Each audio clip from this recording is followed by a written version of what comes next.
Welcome everyone to Haven of Horror. As always, I am subject. We have Robert Jigsaw Wild. Robert, I want to play Hello. a game. Yes. The game is I picked a movie and you watched it, so I'm gonna let you do a lot of the talking up front. But first, I want to say that I didn't think about this when I picked it, but this year marks the 20th anniversary of this film. And that is something we're going to run into a lot for the next few years because these came out every year. Yeah, they did. Yeah, at the end of last year, we did a commentary on Saw 1. It was not a blind commentary for me, but I watched it like the week prior to celebrate the 20th anniversary of that film. And now we're on to Saw 2, baby. But we're doing it for this series because you made me Yeah, watch it. I Because did. you keep pestering me about watching all these Saw movies, I John. did. I love these movies. So you liked the first one? Would you say quite a bit, or is like I'm glad I watched that, but it's not my I thing? I thought it was pretty good. I did like it. I had a number of criticisms during the commentary, but I do like the movie. It's just a little convoluted. It's a little messy, but I'm sure from this point out they've ironed it out. These are going to get much more simple and straightforward, and Of have very course, clean plots. I'm prepared. But first we got to talk about Saw 2, we do. and Did you uh, have any uh expectations going into this? I was aware that this was a fan favorite, not that I necessarily knew why, but having now seen it, I can certainly see why, because I do like this movie. I will say up front, I did enjoy it. And the big takeaway from this, that to my understanding, many of the sequels kind of drop the ball or underutilize, is I think what this one has going for it over the first one is you get a lot of Tobin Bell in this movie. You get a lot of just Jigsaw talking, and that dude could read from That a is the best phone stuff of the book, and I'd movie. be riveted. Yep, it sure is. Just him sitting in a chair talking to some characters, but yeah, Donnie, it hey, works. hey, he is talking to Donnie Wahlberg, okay, They're not as famous of the Wahlbergs, but but probably he's the up better there. Wahlberg. That's probably true. Mark Wahlberg would never be in a movie as epic as this one. Um, yeah, so as much as Saw One lays the foundation, this also is foundational in a different way because this is the first. It was a big deal. Oh, we're actually going to see Jigsaw. You get a much more bigger playground of traps and variety of traps, and then of course, full spoilers for a 20-year-old movie. And yes, this is a review, not a commentary. Shocker, I know, but alas, um, we get an apprentice. Did you see We that do. coming? Or you probably already knew I about that. I unfortunately did, because I was already aware of that twist. I've known about that for a while, so unfortunately that didn't get to surprise me. So there's gonna be a lot of going back and forth, like asking each other questions about kind of our history with this, because you get what's her name, Shawnee Smith, Johnny back Smith, as yep. Amanda, and with maybe one of the worst haircuts I've ever seen. Yeah, Just wait but till you it's get to fine. 10. Oh boy. Yeah, it's really bad. But she's really good though. She's in the Blob remake, which we've talked about recently, and she's great in that. One of the underrated final girls. And here, cool twist. So obviously, spoilers up front. Don't watch this if you haven't seen Saw 2 yet. But there is a nice bit of kind of visual. There's a clue to the twist coming that I was going to ask if you think it shows its hand too much. Is when we are first introduced to Amanda and all these other characters. The setup is in this one is, instead of just two people trapped in a room, it's a bunch of people, and they're in this whole house, and they're all It's Home waking up. Alone, And literally.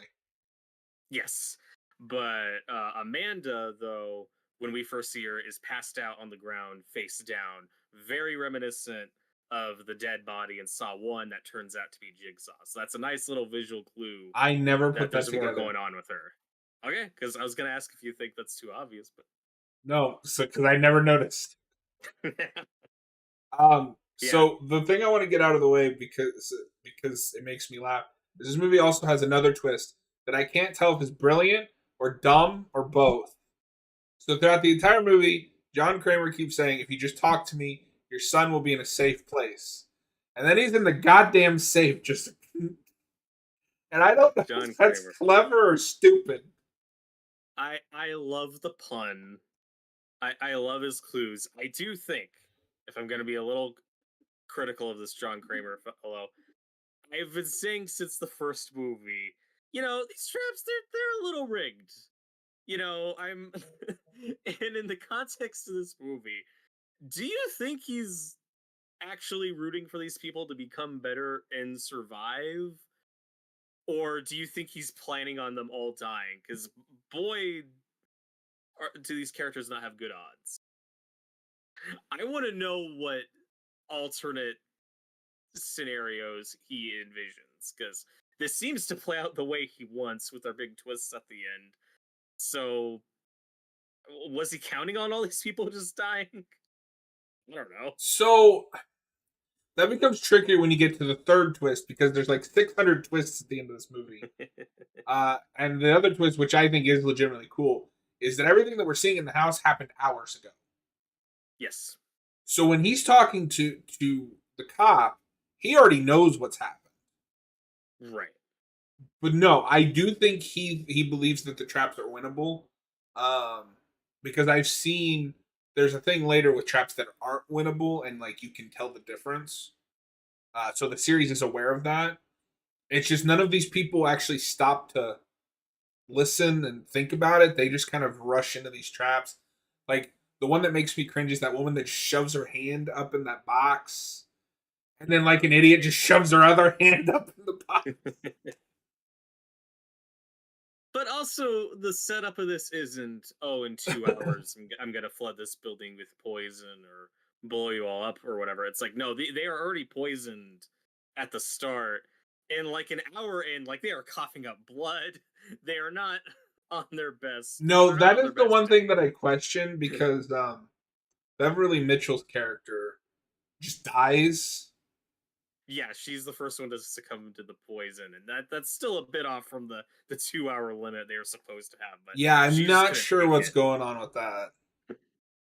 But I mean, that's also I could see him justifying because he has a very interesting morality, and we kind of really hammer that home here. Is anyone who dies because they chose to.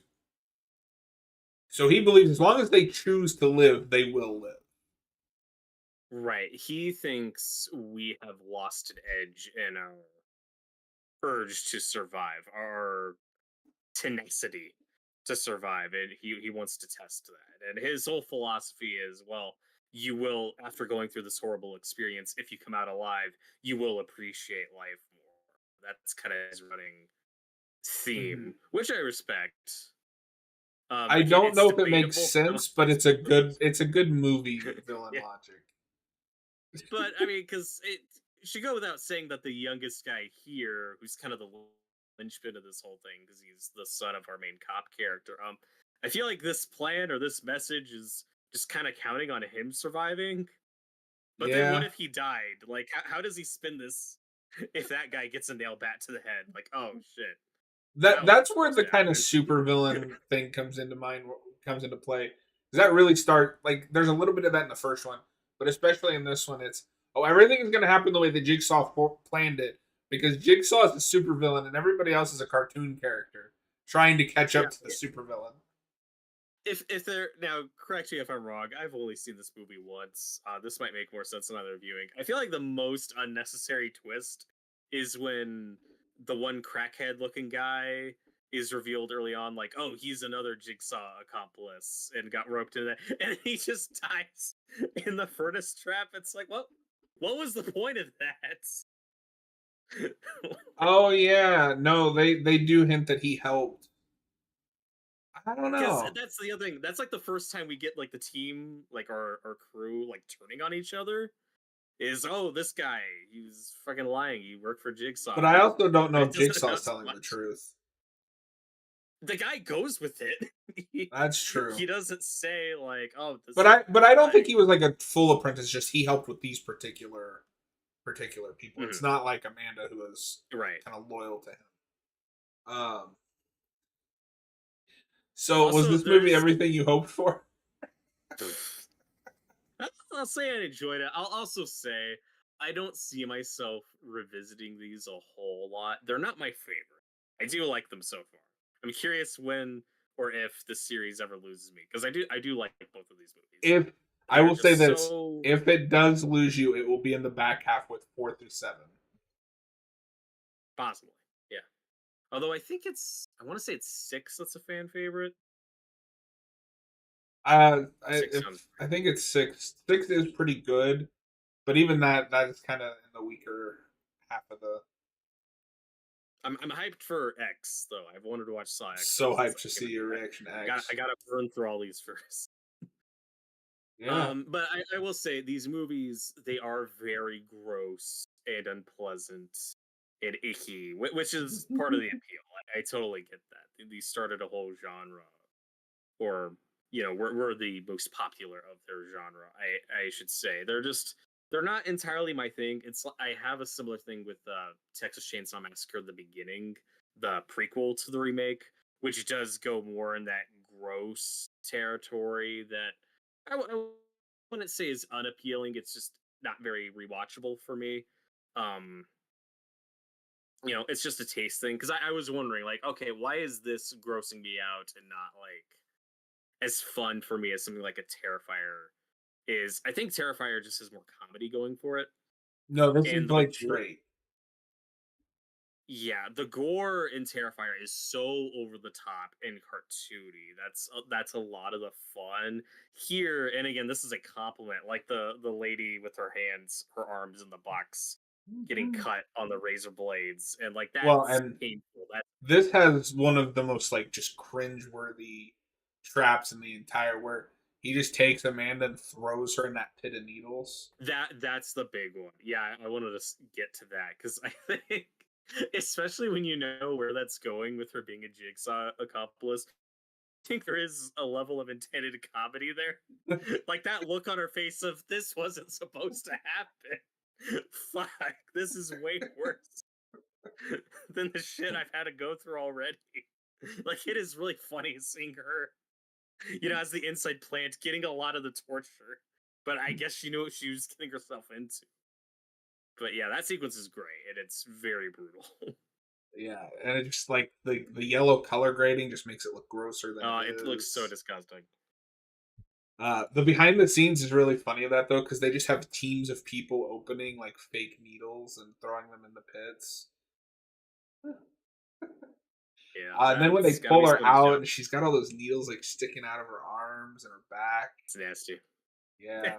Yeah, the end of this movie is she becomes Saw's main accomplice, and then she dies like a day later from all these infections. That's what they should have done with 3. Oh, I I would have didn't see watched that that. coming. So do you feel this is disconnected enough from that first movie you can watch this without having seen the first one? That's a good question. I think seeing the first one certainly helps, though. It does check a lot of The ending boxes is probably in what you want. nonsense if you haven't seen the first one. Right. That's the big thing. But I mean, if you like the first one, obviously you shouldn't stop there. Definitely give this one a watch. But now, to my understanding, I'm gonna check his name real quick. Okay, so Darren Lynn Bousman, I want to say is his name. Yes. So this is kind of important in that he's as we know, Saw is created by Lee Winnell and James Wan. Like that's their baby. They start this whole thing, and then Darren here, he writes a script that he's trying to get made that's completely unrelated, and Saw comes out is a huge hit. People notice the script and say, "Oh, this is very similar to Saw." So they bring him in and just work it into a Saw sequel, and then he directs this and becomes like the other big Saw guy moving forward, or one of the big ones. Like, do I have all So that he will correct? do. I didn't know that about it being a different movie at first, but that doesn't surprise me. These yearly sequels, you know. Mm. Um, but yeah, so he does 2, 3, and 4, and then he comes back for Spiral. But this is not the first Darren Lynn Bousman movie we have talked about, because right after 4, he went on to do a little movie called Repo the Genetic Opera. Oh, that's him. Okay, cool. Yeah. I didn't connect those dots. No, but Bousman directs. I think the 3 best or two of the best Saw movies, and then one that is pretty good. With 4. and then the worst one was Spiral, but we don't talk about that. It's interesting So because oh, sorry, go on. no, go ahead. Well, because like you said, this does kick off. You know, for the 2000s, we had a Saw movie every year. Like this was the defining horror franchise of the 2000s. Became Yeah, a yearly tradition, and I think horror more than any other genre is the most manageable in pumping out a movie every year. Not to say that there aren't bad examples of that, but there's plenty of good ones with horror.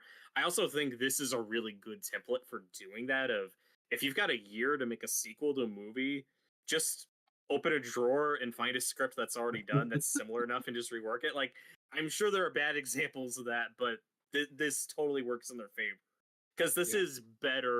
this is certainly better than what you'd expect in a rushed out Saw sequel that's coming out a year after that movie Well, because it a also lot of it helps is already that written. they didn't keep out. Like this isn't, oh, we pumped it out, we cut the budget. Uh, let's see what happens. This looks better than the first movie. It's bigger than the first movie.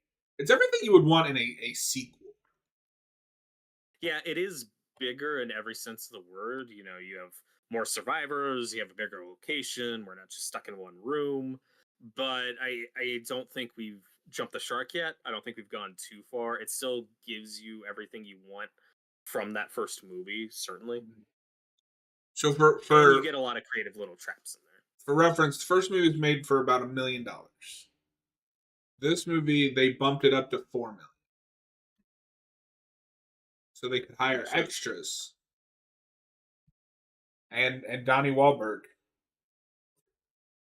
yeah, and he's good. Um then so we get a few returning faces.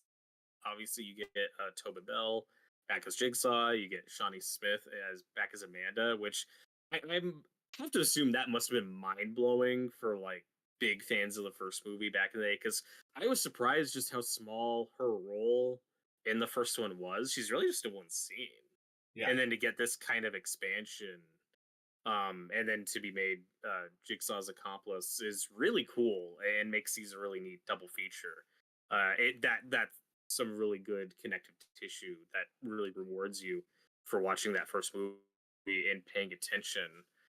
Now, do you think so? When you think back to the scenes with the character with the pig mask that we see like once, or I guess twice in the first movie, do you see that as a retcon that that was always Amanda, or do you think that plays like, oh, that was always probably the plan, or do I you think think it's just that a retcon that works?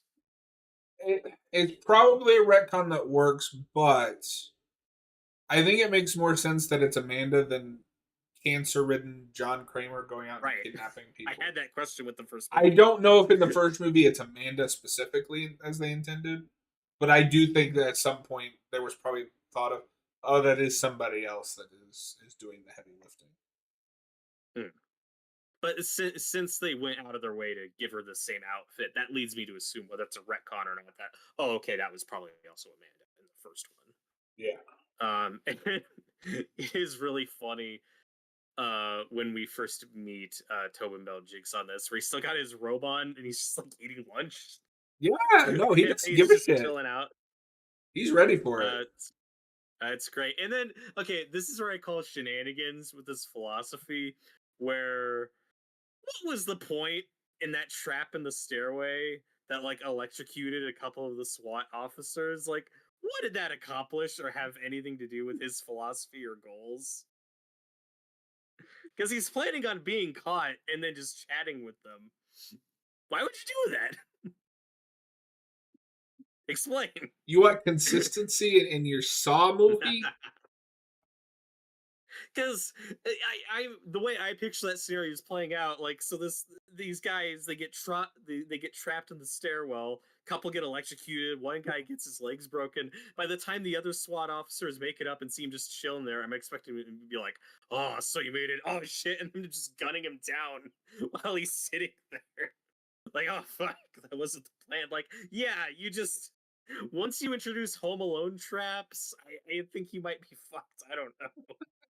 There are, I will say, there are officers throughout this whole movie where I'm like, why would you touch that? Why would you look in there? Why would you do that? Like, you just saw this bullshit you pulled earlier.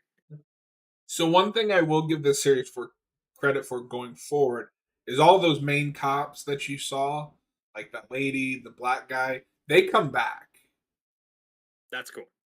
Yeah. I was aware of that with Dina Meyer, who's in Starship Troopers and the Birds of Prey show back in the day. Do you know who that Oh, is? is that the lady cop that's like obsessed with Jigsaw? Yeah, Okay. yeah. She's Forgot. I in the didn't realize first she was in movie. Starship Troopers. Yeah, she's well. Besides Denise Richards, she's like the other female lead in Starship Oh yeah, yeah, Troopers. yeah, yeah. Yeah, she's great. It's funny watching this. I was like, oh hey, Dina Meyer. I forgot she was in the first movie. So I see. To my credit, she's only in like one scene of that movie, but I was aware that she was in some of these movies. Yeah, no, that's one thing I like about this is a lot of the supporting cast keeps coming back and it makes it feel like a living, breathing city almost. Even though they all Yeah. die at some point. Well, that connective tissue is fun. We've talked about before with something like Friday the 13th Part 2, where that feels like kind of a pair with the first movie, where most of the others feel kind of disconnected. Is even though we kill literally everybody from the first movie, still, you get Alice in the opening, you get Crazy Ralph in a couple scenes, you get the Pamela Voorhees cameo. Like you do get those like little connections that make those first two films feel like set and kind of disconnected from everything that comes after. So I do enjoy like all the characters and stuff that carry over into this one. I do think it's weird, at least putting myself back in the context of 2005 when this comes out. Of all the things we do call back to and all the twists we do and references to certain characters, are you surprised they didn't work in Carrie Elwes at all in this movie? Because that feels like a weird dangling plot thread in such a direct sequel like this. At the time, I was. Do you mind if I slightly spoil his character? I'm aware he comes back, and Okay. yeah. So I kind of know Because about by the time you got to 7, I just given up. I was like, oh, they're not gonna get him back. They can't afford Carrie Elwes. We're 7 movies in, and it just fucking shows up in the 7th movie. that. Why not? Yeah. No, You actually, gotta do something. what I think is weirder is they reference Adam. Like his body is still there in that stupid room because they go back there at the end. Yeah, no, yeah, like that's one of the 20 big twists at the end of this movie is oh my god, their building So was on top of the gross bathroom from the first movie. now you have experienced what I call the Saw twist. When that music starts playing, and then it just reveals like 30 different things that I don't know if make sense, but I don't care in the moment when I'm watching it. That is in every movie going forward. That's what I love about these. Yeah, we're jumping around a lot, but our main bad guy in this, besides Jigsaw, the guy who goes fucking nuts, he is a little unhinged. A little. Do you buy just how over the top he gets, or Uh, I don't know if I buy it, but he has one of my favorite shots in the movie, just of how absurd it is. When he finally realizes that he can't get his own number, so he goes to cut it off, but there's like 300 cuts.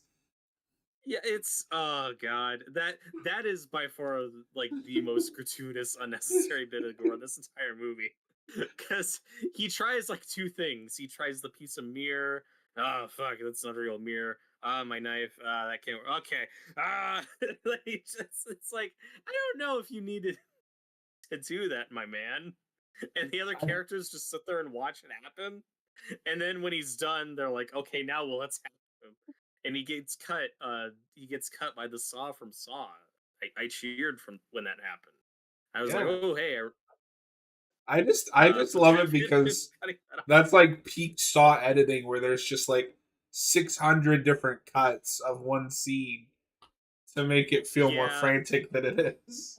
which isn't my favorite. I think that was my main criticism of the first one, and that carries into this one. Is I'm not Well, a you big better fan get of the used to editing. it because it's gonna be in all of them. Like some of it's kind of obnoxious, man. It's like so 2000s. That's what's weird, or what's kind of funny about viewing these 20 years on is when they come out, they're so controversial and oh my god, these are so horrible and frightening and disgusting. And 20 years removed, there's so much 2000s cheese where a lot of it feels just so silly. It's like, oh my god, how did people take these that seriously? No, But these just it's the like style of the time. they're just comic book movies, goofy comic Yeah, book films. they I are, would and like that's to part of point the out. appeal. Like there is a 2000s coziness that I kind of like to this. I will say. Yeah, I would like to point out that the guy that you're talking about, Xavier, his actor's name is Frankie G, which is just like the most stereotypical name. But he went on to be in, or before this, he was in the remake of The Italian Job as Wrench. Oh, good for him. I haven't seen it, but oh, and he's in an episode of Luke Cage.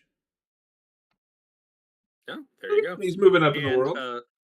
yeah, the only actor in this I recognized who, I hadn't obviously, besides the ones that I had already seen in the first movie, the main kid, the son of our cop character.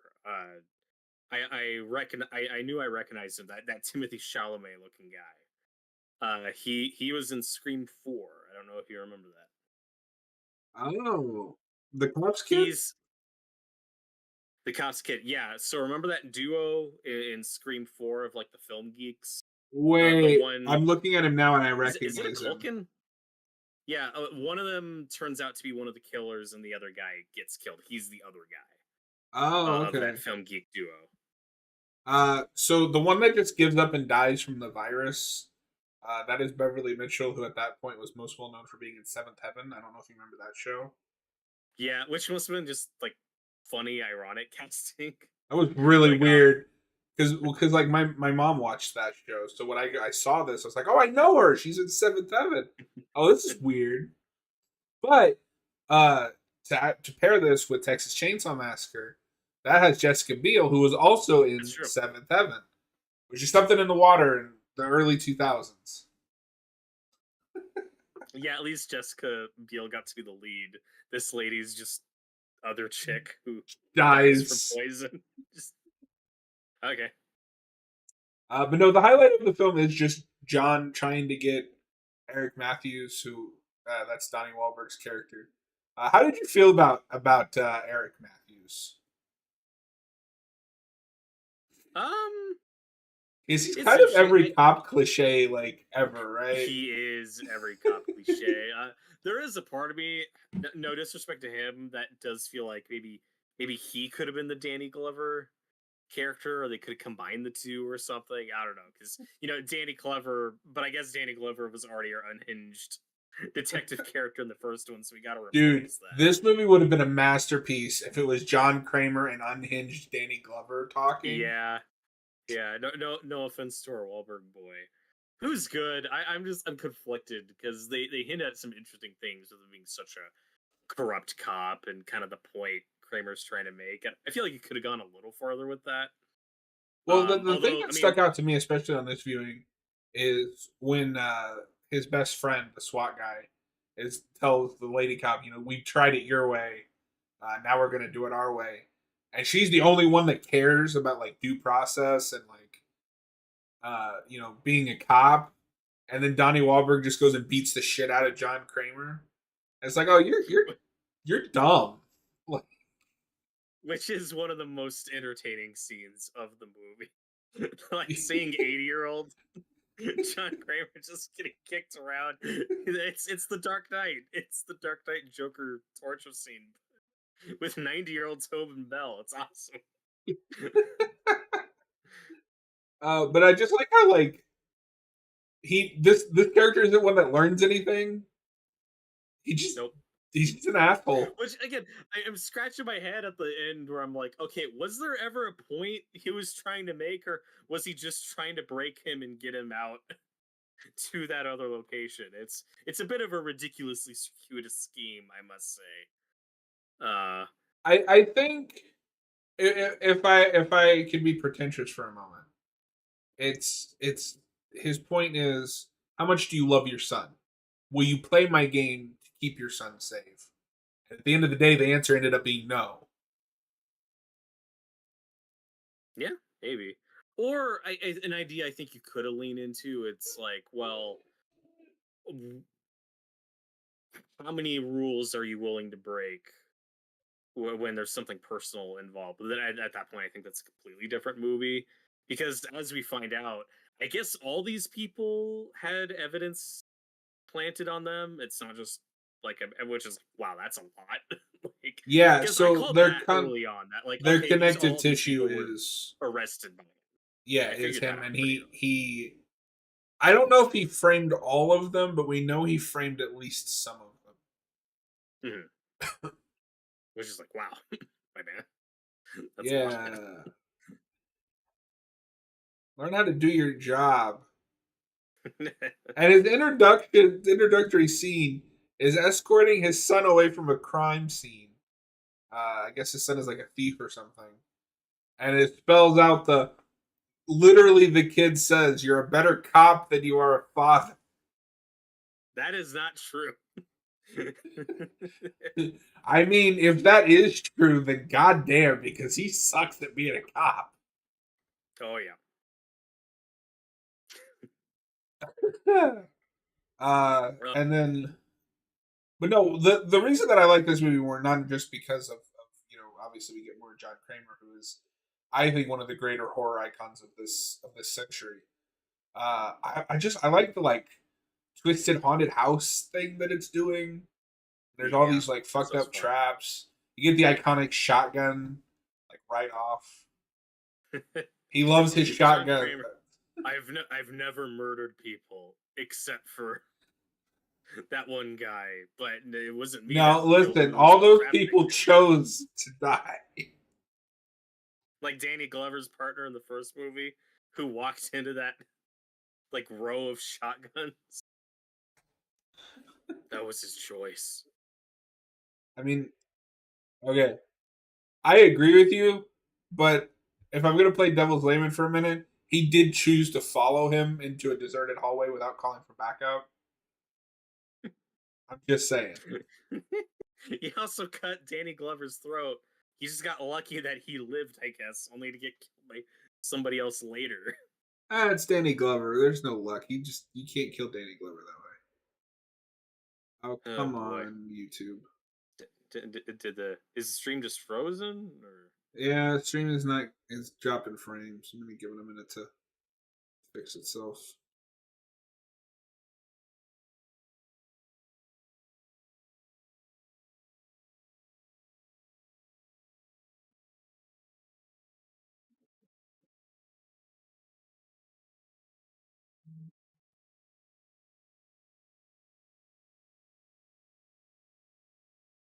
so how high in this franchise does this one rank for you? Because you said that you do like this over the first This is my favorite of them. one. Oh, okay. So it's all downhill from here.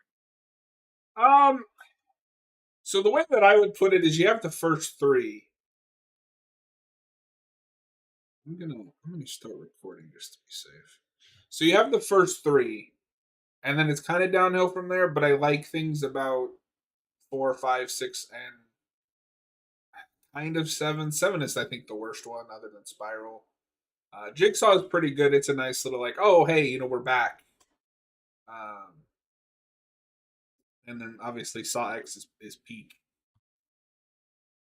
So does this have kind of a Nightmare on Elm Street quality for you, where you wish you could take some of the best pieces from some of those sequels and just kind of mush them together Yes. into better sequels? Well, That kind yes, but also the appeal to the later Saw sequels is just how insane and like of. convoluted the continuity gets. Oh, this is gonna break your brain. I did think just already 2 movies in, like I want somebody to fan edit this whole film series into a show in 100% chronological order. Oh my god. And I've already broken my brain trying to picture I don't know how you do that, because like Saw 4 happens during and after Saw 3. that. And I think it's Saw 5 that exists solely to explain the twist at the end of Saw 4. And then Saw. Somebody will do it. Oh my god. I love the Saw continuity for how stupid it is. It is the first one still like ground zero in this continuity, or do we ever flash back to stuff before the first one? Because I feel like we do Uh, at some point. Ground Zero is Jigsaw, Okay. which is okay. So let me clarify. Jigsaw is kind of two movies in one. There is a series of flashbacks, which is technically Ground Zero. This is a slight spoiler, but it's Saw 8. Who gives a shit? And it is supposed to be like the first trap that John Kramer ever did with a bunch of people. And then there's also the current day stuff, which would put it also at the end of the spectrum. So it is on both ends of the spectrum. And if you don't count Spiral, it is still technically the end of that continuity and the beginning. It's the beginning and the end. Because Saw X is after this one. Saw X, I believe, is set between 1 and 2.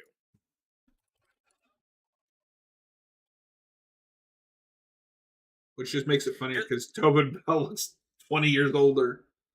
Of course. Although there is wiggle room because this is set like some undisclosed amount of years after the first Saw one. X is set between 1 and 2. So, yeah, so Okay. Saw X takes place before this movie. Are you confused yet? He got some work done. Yeah. Well, not everything can be the Saw 6 method of just put a backwards baseball hat on him. Yeah. I can't wait to get to that. That one's like, I like it. I think what I'm thinking of as a really cool main trap. But that one's also weird because it decides to be about insurance companies. Like, it's trying to actually say something 6 movies in. Yeah, well, again, I think you could have explored that more in this movie with him trying to say something about institutions and like the police in this case and how corrupt they are. And like you could have done stuff with that. I didn't think about this until this viewing. But so it talks about how him trying to kill himself is what pushed him to do the puzzles. This is one of like 3 things that he will later say in this franchise that pushed him into doing what he's doing.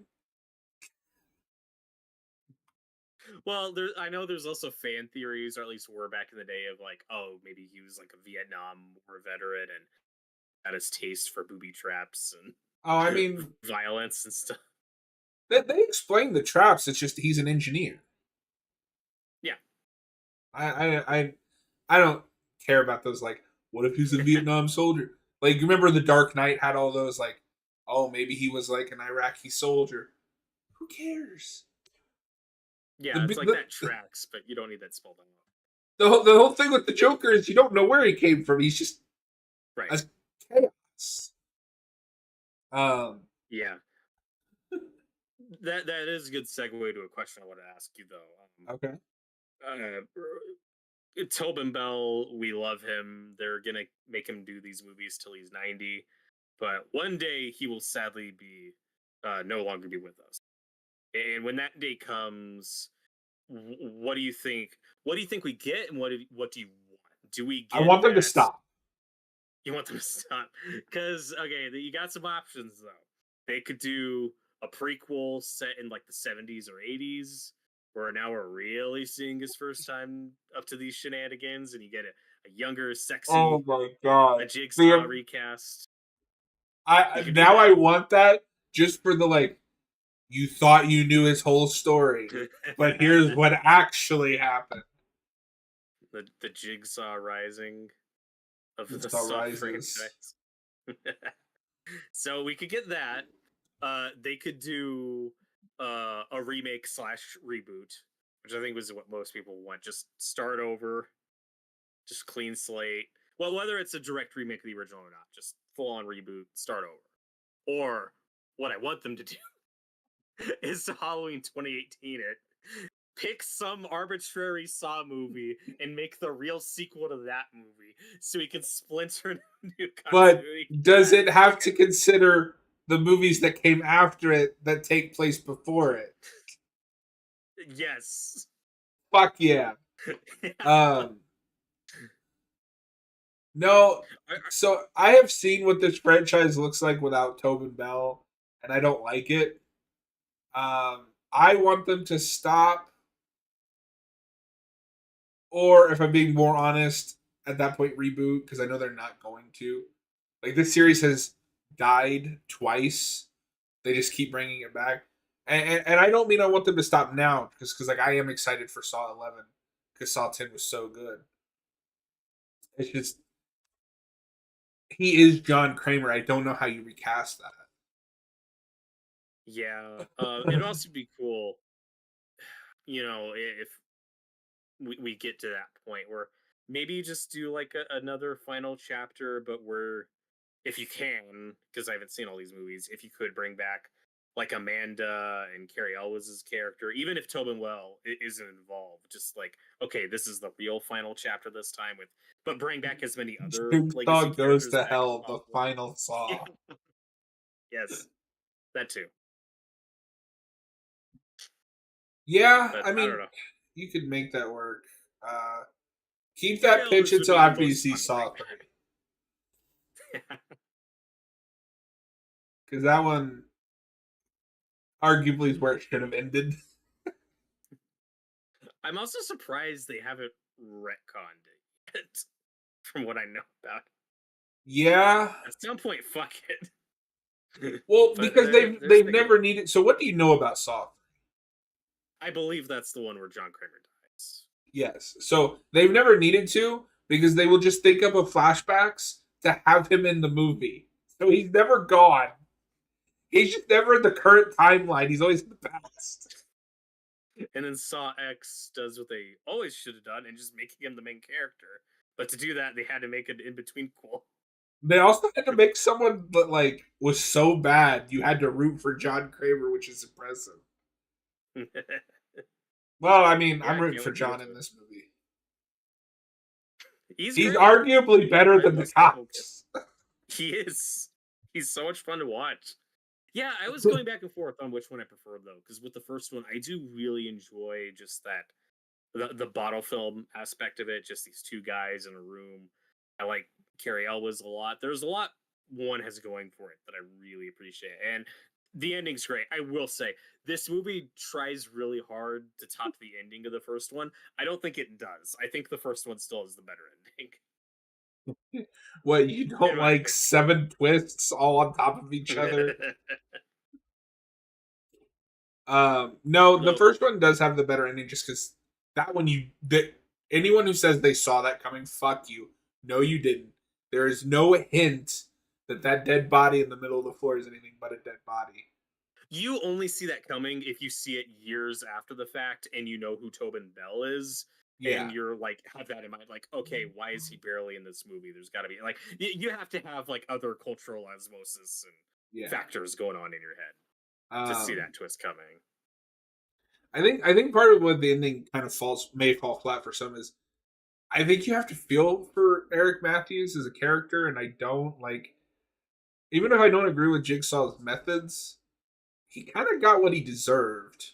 Yeah, but I don't think the movie thinks that. I don't think it takes him to task as much as it thinks it does about him being corrupt and the mistakes he's made and what this has to say about the system and how he operates in the system.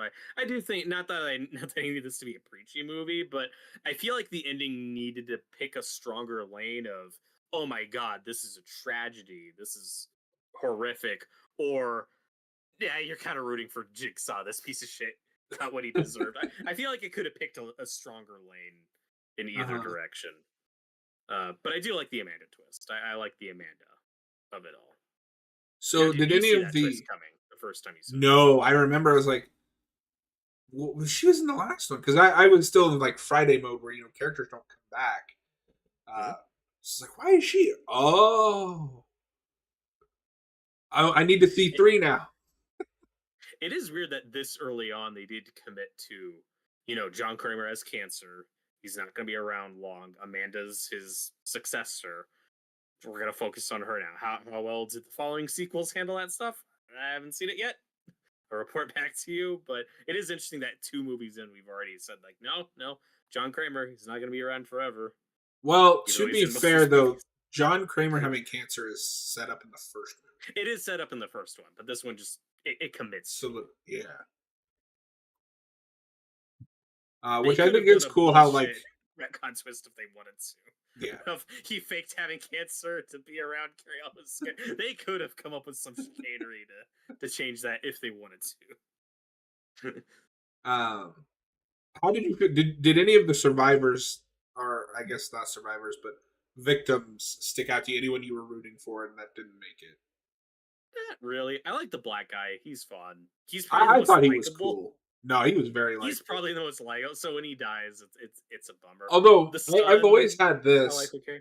because he talks like he's experienced a specific poison before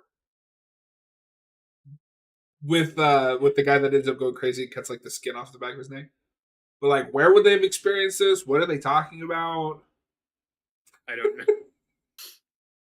And then again, with the twist, you are r- you are rewinding the movie in your head to see if everything tracks. Like when Amanda brings the kid into the room, it's like you could tell she knows, like, okay, we're running out of time, and I need you to get you out of here so I can kidnap you and make the rest of his plan work. But then conveniently, the guy is on the ground dead and he's bleeding out, and the blood goes into the trap door, and that's how I discover, oh, there's a trap door there under the safe.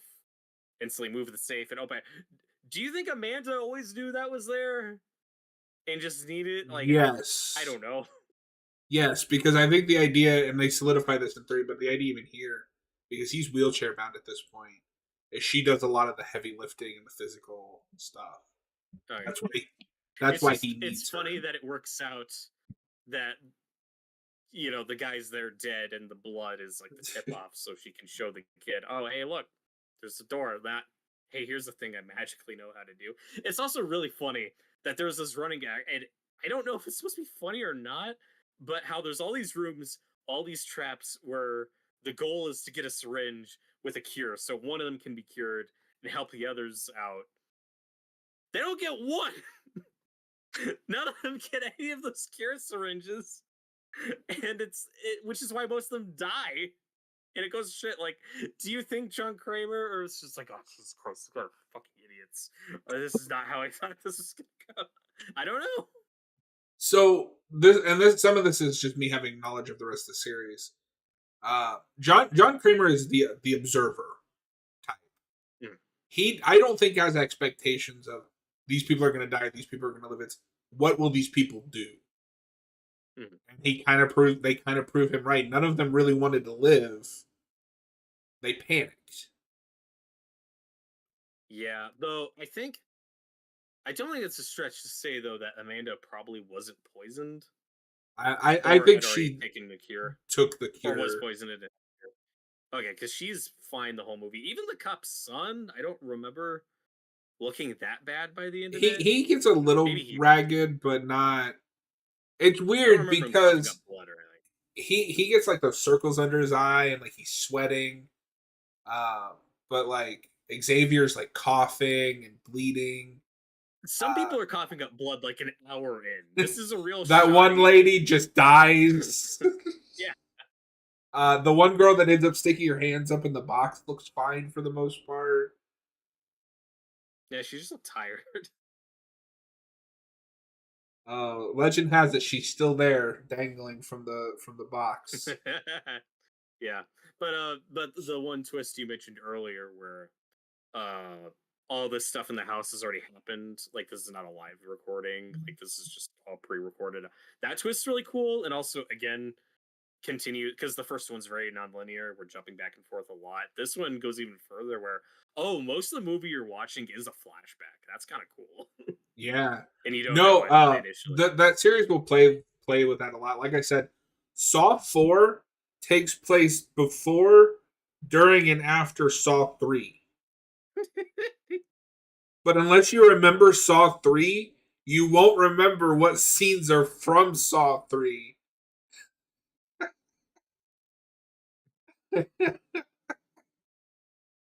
But taking this back to your experience with this franchise, we've talked about this before, but for the sake of this video, When do you start watching these? How many of these are already out when you start going through them? Like, Oh, I get into what's this your starting point? relatively early. I want to say 2 or 3 are headed to home. Either 3 is headed to theaters or home video. And my dad and I watched the first 2, and from then on, we went like every year. So I watched. Lived with these in real time for the most part. And Um, this one's always been your favorite. it goes back and forth because I still do really like the first movie, just how simple of a premise that is.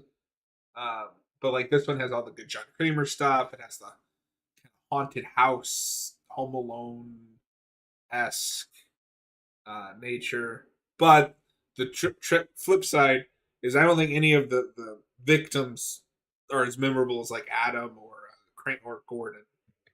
Right. Yeah, most of these people you don't care about very We're much. just And they're just it feel fodder for they're just fodder for the traps. right.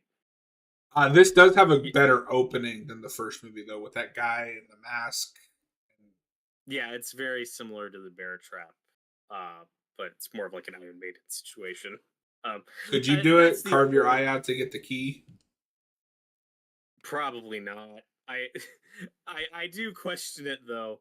The idea is would you sacrifice your eye to get the key? I know the movie is telling me his eye is fine. I don't believe it. I don't believe you could surgically dig a key behind somebody's eye and that eye still function. I don't think that's how that works. I think that eye is fucked. So if the logic lesson's supposed to be like you have to sacrifice your eye to get, I think the eye's already fucked. So might as well. You got the other one. You're fine. Just dig out the key, man. Go for it. Oh, And I then couldn't do again, it. John Kramer, like, come on, he really goes easier on some victims than others. Like Amanda's what, like, kill a guy to dig the key out of his body. She doesn't have to dig into it herself. She doesn't have to cause herself more physical pain. Like she has to kill a guy, but who cares? She doesn't I know mean, him. that was her. Like Yeah, she did. That anybody was can her do that. boyfriend. Oh, was it? It's her boyfriend or her That's dealer. fine. Oh, well, yeah. Maybe both. Extra, who cares? Either way, that it was probably a fling. I doubt it was that serious. Uh, but yeah, I love that's you an just easy one. creating backstory for the paralyzed guy on the floor. You never had a chance. It's like, yeah, he doesn't get a saw trap to test his metal. It's like, nah, you're just a victim in this other person's game. Okay. No, I mean that is one of those things where it's like you put the premise up because obviously there has to be other people involved in some games. It's like, yeah, but you didn't do anything. All Yeah, right, although Robert. I'd be Oh, remiss if I didn't mention this though. I will say, going into this movie, this does have probably the best tagline in this whole series, and it's in the movie and probably in the trailer. Oh yes, there will there be will be blood. blood. Yeah. So good. Which I would guess was a riff on the movie There Will Be Blood, but that is incorrect because that comes out a couple years after this. No, it's So funny that's because weird. when I first heard of that movie, it's like, you mean like the Saw quote?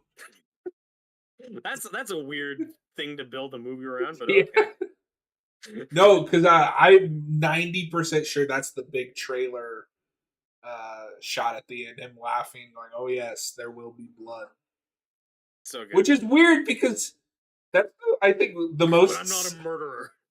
I don't kill Well, it's that's people. such a weird moment because that's the most like sadistic you ever see him get.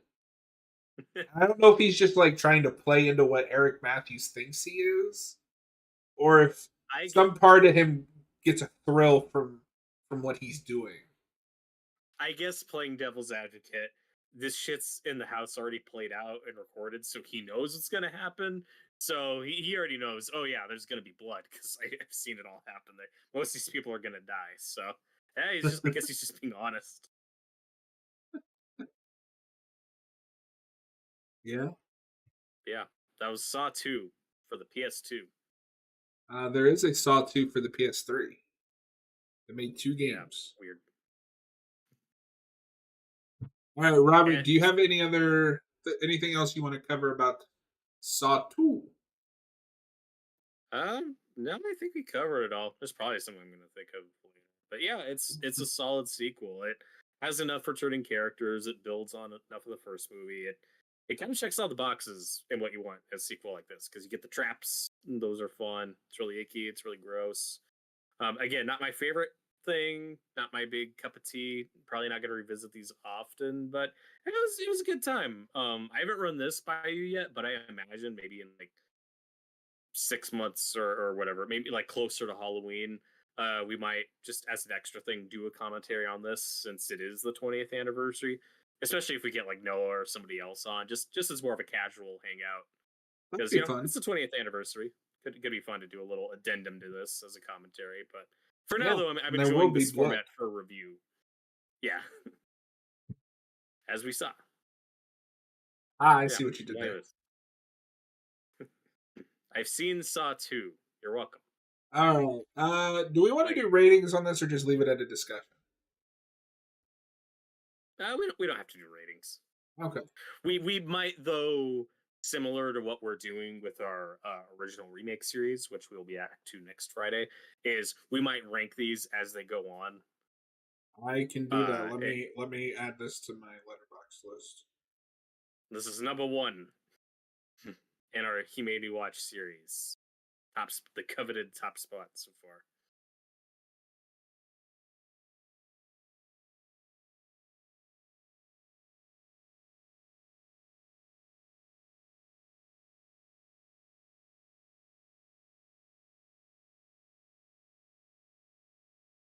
But yeah, for those who don't know, next Friday we will be doing a double feature commentary on Dracula, the original 30s Universal version, and another Dracula movie. Currently undecided, but stay tuned next Friday for our Dracula double feature. And then the week after that, we'll be coming back to this show, and Robert is going to tell us what we're going to be doing. Yeah, then do you want me to tell you now what I'm going to make Yeah. you watch? Well, since we kicked this off with Saw 2, I'm going to make you watch Psycho 2. Keep Hell the yeah. 2 thing going. It's just, I'll be all sequels. All right. Only now for the you making me watch it, it'll just be all the Saw movies. I contemplated it. Well, I might well, still we'll do Saw 3, but after that, then we'll put. If I do that, then that will be the last one for a while. Anyway, yeah, but so next week, Dracula and Dracula double feature, and then Saw, or God damn it, and then Psycho 2. review. And then this Sunday, we will be starting the official Haven of Horror, as if that means anything. The Last of Us Part 1 Let's Play. I'm excited. Baby. If you liked this video, consider hitting that thumbs up and the subscribe, and we will see you guys on the next one.